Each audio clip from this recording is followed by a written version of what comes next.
to introduce our first speaker, Professor Noelia Citialin.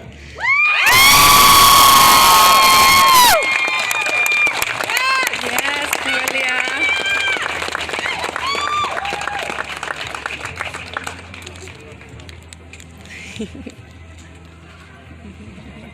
Chula. Hail Satan!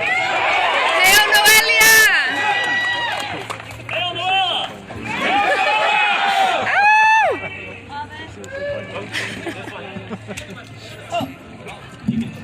All right. Amen. Hail you all. My name is Noelia Citialin. Let me move this a little bit. I am a master's prepared registered nurse, and my specialty is reproductive health for 21 years, mental health for 15 years, and I'm a nursing professor. And I have been a long proponent of reproductive rights, so it is an honor to be here.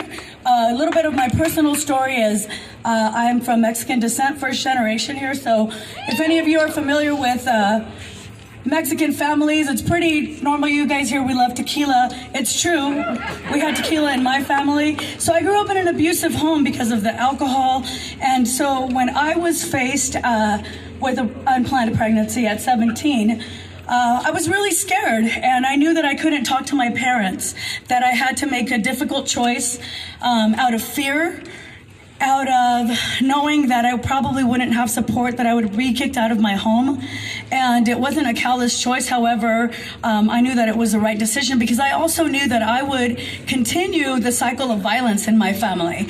And I made a difficult choice. However, I didn't feel regret. I did actually have that relief. I knew that I made the right choice because I wouldn't have been a good teen mother. I would have been an awful teen mother.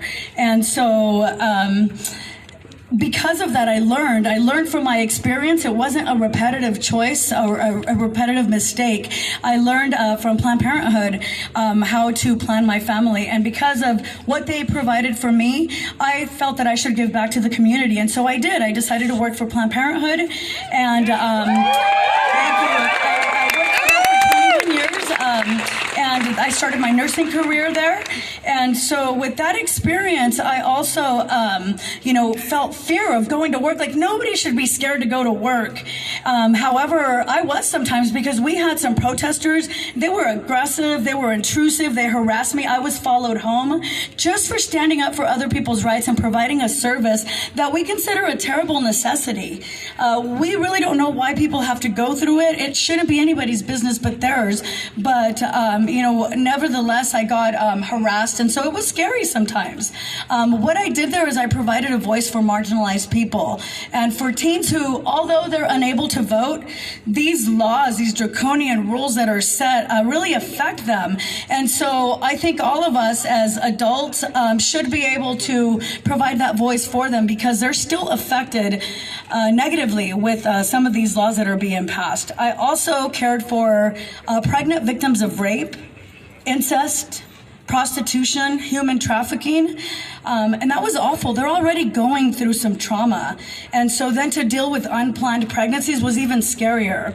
And although some of them did make difficult choices to have an abortion, most people don't choose to terminate. However, it should be their choice. Like I said, it's an ethical dilemma for some people to do that or to not, to continue or to not. Some people experience healthy regrets, unhealthy regrets, but also I saw people that went through depression, shame, guilt, fear, but also some felt relief like I did.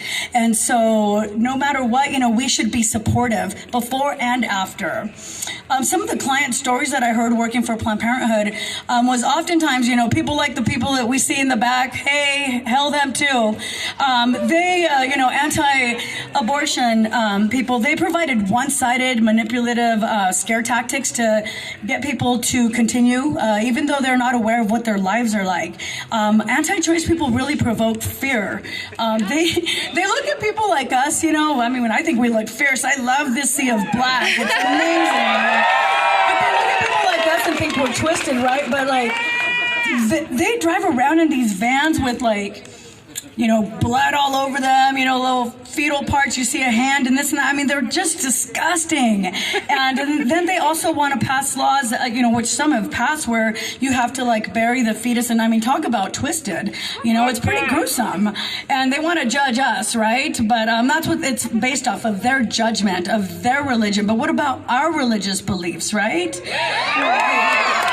I feel instead of prohibiting abortion, that really there should be non-judgmental, compassionate aftercare. That's what everybody needs, when they go through something like an abortion, and so everybody deserves to be heard. As far as my experience in psychiatric practice and as a mental health nurse, I see the ill effects and the suffering of people who have to live without love, without support, with maternal deprivation. That's what happens when somebody is forced to continue a pregnancy, is that they're not provided with love. I mean, that is part of Maslow's hierarchy of needs. We all need love. After all, love is the law. And so, if somebody isn't born with that, and they don't grow up with that, they become, we know some serial killers, right? We can go on and on about that. And so I'm not saying that everybody, that they shouldn't have the right to live. Everybody does. However, I see the effects of that. So how did we get here? How did we get to this point where we have to be fighting harder than before? I mean, I really feel like we're at the beginning again, like the way things were before we had Roe v. Wade. I mean, I have a few names that I could call her, but I'll keep them to myself. I'll just call her Shamey Amy. Shamey Amy Coney Barrett. Right? Shamey Amy? Can I hear Shamey Amy? So she's just really using some shameful power flexing, right? Unconstitutional, draconian, cruel laws based off of her religion. But what about our religious beliefs? Our rights to obtain a ritual abortion, our religious beliefs at the Satanic Temple, just like all other religious beliefs, should have equal weight, right? After all, we are the people. Setting arbitrary limits to when a woman can obtain an abortion alongside a few men who really don't even understand our menstrual cycle. They don't even understand why women bleed. It's a misogynistic performance. And, they do these shady shadow dockets and they do it overnight. It's just like cowards. They can't even do it out in the open, right? We just hear about it when we wake up. SB 8 is a draconian law. It's a total ban on abortion. That 6-week limit, coming from a nursing medical perspective, it doesn't give really give enough time. It only gives them 2 weeks after a missed period. And that's if they go and get a positive pregnancy test. And that is assuming that everybody has a 4-week cycle. Does everybody here have a 4-week cycle on the ground? No, right? And so that's really making an assumption. It's so disconnected from reality, assuming that we all have a normal cycle and that we'll all know right at week 4. And so it doesn't even make sense. That fetal heartbeat bill, it's a misnomer. For 6 weeks, there is neither a heartbeat nor a fetus, really. It's not even how could you call it a heartbeat if it's not even a heart, right? So the Satanic Temple, we believe in science, evidence-based practice. That's where these tenets come from, right? Versus misleading deceit to our country. Yes! And then it doesn't even make exceptions for rape and incest victims, right? Rape and incest victims already suffer mentally. They go through shame, guilt, depression, the things that I already mentioned, but most of the time, they feel guilty as if they did something wrong. And then to expect to continue an unwanted pregnancy, that even leads to further trauma. That makes people suicidal. And we know that there's a problem with that in our country, and this further adds to that. But really, ultimately, it's nobody's business why they choose to have an abortion. Roe versus Wade, Congress basically passed legislation with Roe v. Wade to protect safe abortion in all 50 states. So the intrusion of men relinquishing these reproductive rights to bodily autonomy is really on an incline. It's disgusting, and we're just seeing more of it. SB 8 is a cruel anti-choice law.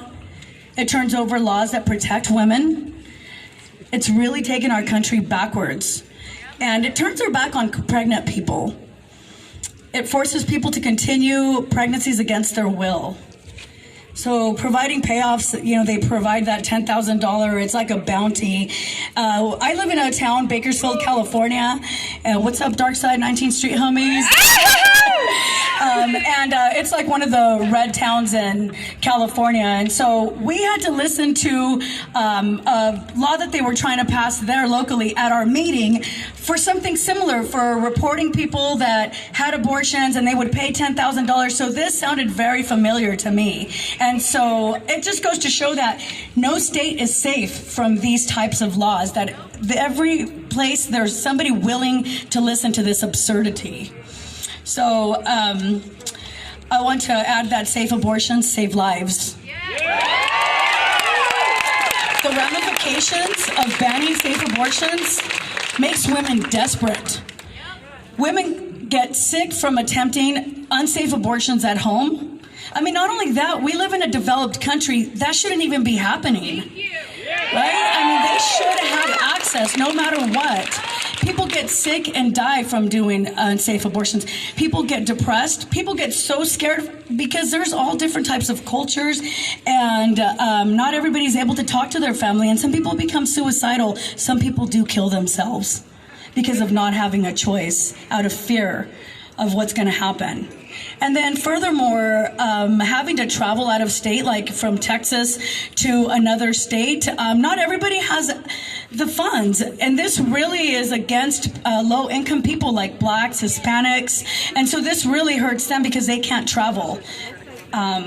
So what do we do? What can you do? What can I do? So, we have to have hope. We don't give up. Turn that anger into action, any despair into dedication. So,